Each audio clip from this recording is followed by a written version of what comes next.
Sexual abuse in childhood can have long-lasting effects.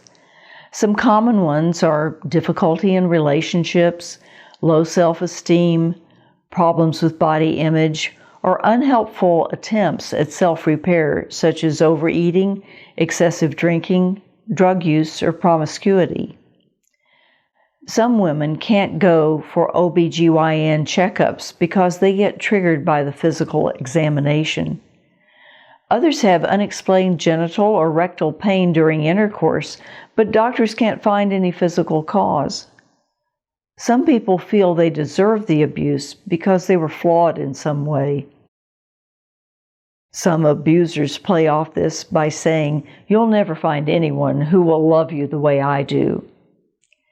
Some adults or older adolescents who are in control of an incestuous relationship may use the idea of being special to ensure the loyalty of the younger person.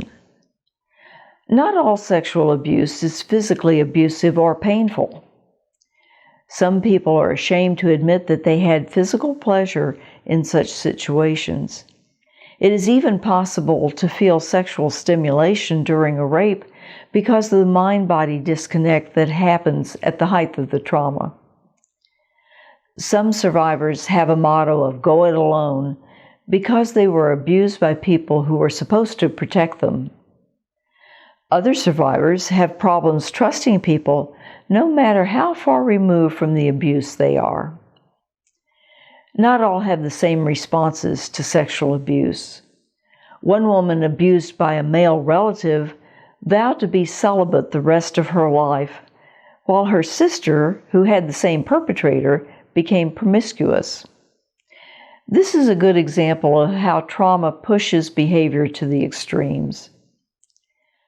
One concept that helps to understand some extremes of sexual behavior is automatic obedience.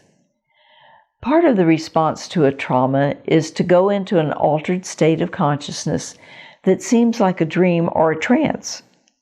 An abuser can take advantage of this by commanding the other person to do what the abuser wants. Years later, a survivor can get triggered by a reminder of the past and may re-experience automatic obedience or an altered state of consciousness. Such intrusive symptoms are not under conscious control. This is something a survivor and any partner of a survivor needs to understand.